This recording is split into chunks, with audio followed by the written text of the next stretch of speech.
Welcome to your Quad Drone Lab briefing for April 23rd, 2026. Today, we are connecting some really fascinating dots that link a factory in Korea, the skies over Dubai, and the front lines of global conflict. We're going to explore how a quiet revolution in tiny, core components is fueling the race for flying taxis and, at the same time, completely reshaping modern warfare. Our story kicks off with a huge shift in the industry.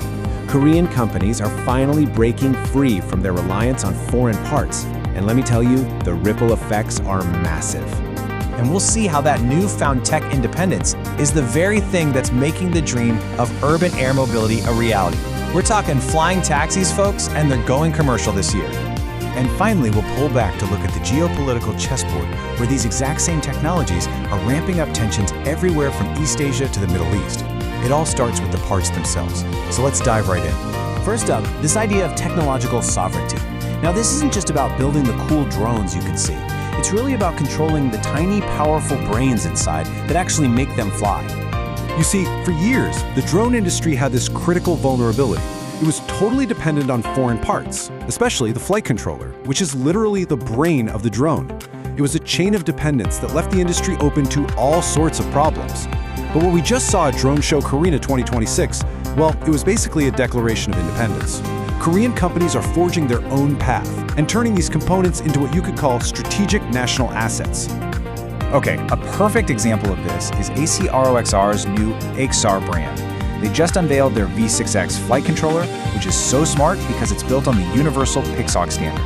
That just means it's compatible with a ton of different systems right out of the box. And crucially, these aren't some delicate prototypes. No, these are rugged, industrial-grade systems built to work in the toughest conditions imaginable.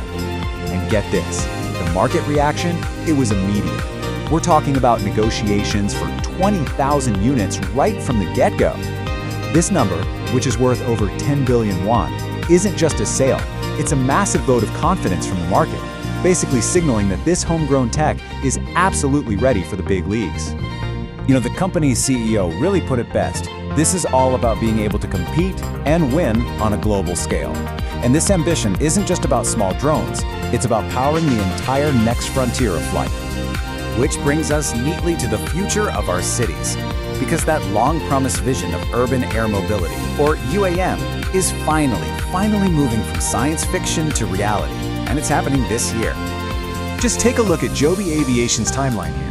After running successful pilot programs back in the US, they're targeting this year, 2026, for their very first commercial passenger flights. And the launch city is set to be Dubai.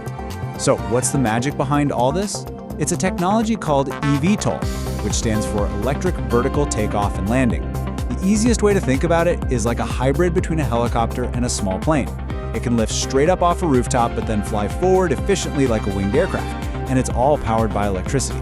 But here's the thing, just like with those flight controllers we were talking about, these futuristic aircraft are basically useless without another critical component, a huge leap in battery technology. They need an incredible amount of power and absolute reliability, which is exactly why we're seeing industry giants like SK On developing brand new batteries specifically for UAM and robotics. Now, this convergence of advanced parts and new aircraft isn't just happening in the civilian world. These same technologies are now taking center stage in modern conflicts, and they've evolved from simple surveillance tools into major weapons of geopolitical strategy.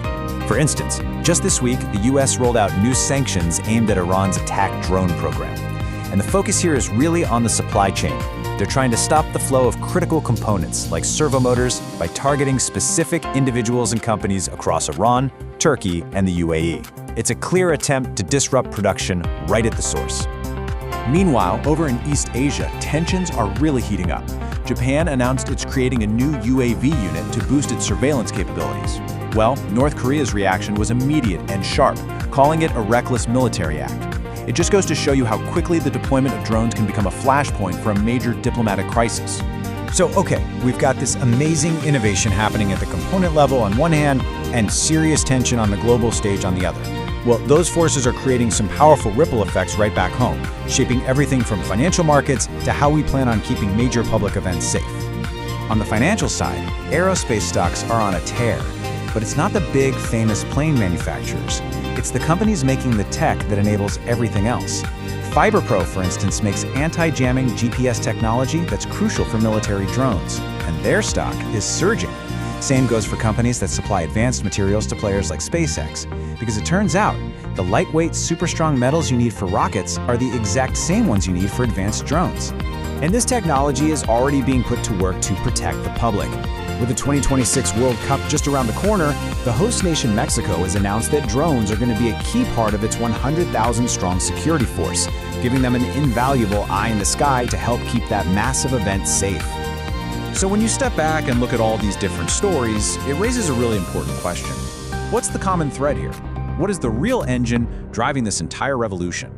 Well, it really all boils down to a convergence of three key drivers. First, you have the advanced AI chips that give these drones their brains. Then you've got the next-gen batteries we mentioned, which give them their power. And finally, you have the high-strength, lightweight materials that give them their structure.